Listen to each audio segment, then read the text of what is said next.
In this video, I'm going to show you how to set up and customize the memory button for the mode dial 1 and 2 on the Sony A7 III camera to make it easier to switch from shooting cinematic or recording in a film type look to slow motion B-roll sequences, and we're going to start right now.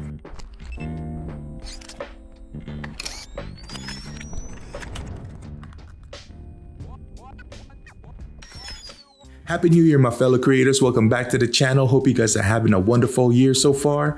I want to welcome our new creators joining us in this community. Thank you guys for subscribing. I really appreciate all you guys hanging out with me on another video. If this is your first time here, my name is Mark, and I'm here to help newbie creators get started with their online content. So if you're interested in taking photos, creating videos, and camera tutorials like this one, consider subscribing. Okay, let's get started. The first thing you want to do to customize the settings on your A7 III is put the dial on video mode. The first one we're going to set up is for cinematic settings. Now, if you're not familiar with some of the things I'm going to be talking about, like FPS, aperture, or anything like that, make sure to check out the camera basic playlist I have on this channel. It'll give you the basic explanation of what those are. All right, before you do anything, make sure to have your shutter speed to 50. Since cinematic look is usually recorded in 24 FPS, we have to create that natural blur by following the 180-degree shutter rule, which is double the shutter speed from your frame rate. So if we're going to be shooting in 24 FPS, the shutter speed will be at 50. Then go to the menu and start at the camera settings tab. Go to page 5 and go to focus mode. I usually use continuous autofocus because most of the time, my shooting style is handheld run and gun type, and plus, most of the YouTube videos I shoot is in this mode anyways. Then go to the focus area and I usually put it in the center. Then head over to page 9 and go to ISO, and I leave that on the base ISO, which is 100 because I usually shoot outdoors and I can always change it anyways. Okay, then go to page 12 and go to white balance. I usually don't use the auto white balance because I shoot outdoors and I don't know how the weather's gonna be, and I don't want my footage to have different white balances. So I usually choose the Kelvin option with 5000 temperature.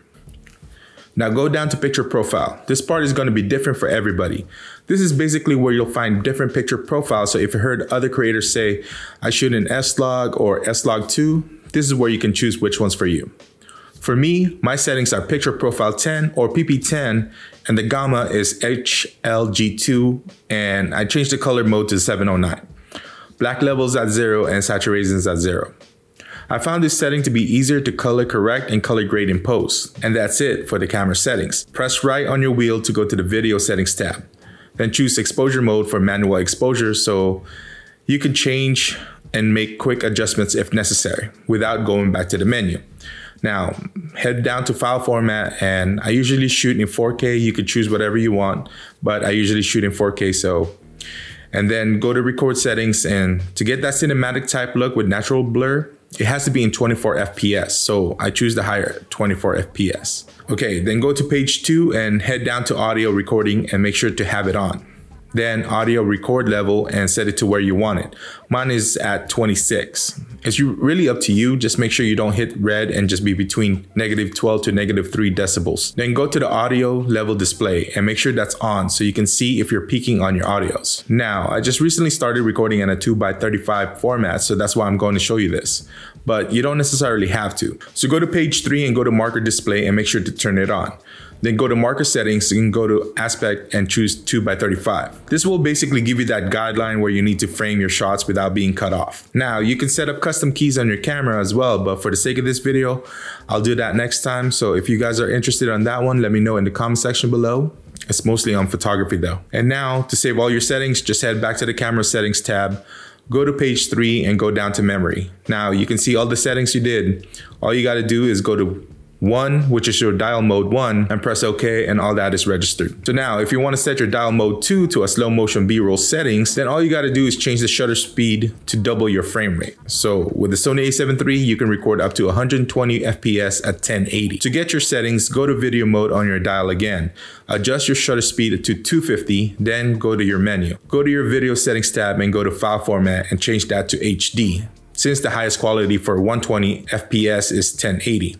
Then go to record settings and change it to 120. Then make sure to save it by going back to the camera settings tab, go to page 3 and select memory. And this time, change it to 2, then press OK to register. So now, if you go to switch your dial mode to 1, you have all your cinematic settings there.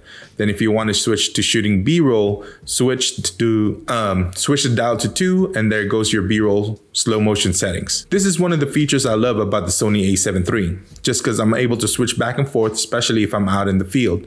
I don't have to go through the menu and adjust, especially when I'm limited on time. So if you guys find this video helpful, make sure to give it a thumbs up, hit that subscribe button, and click that bell to get notified when I'm back online. And of course, if you got some time, make sure to check out the links down in the description box and give a brother a follow. I truly appreciate it. Until then, keep being creative, keep getting inspired, and I'll see you on to the next one. Peace.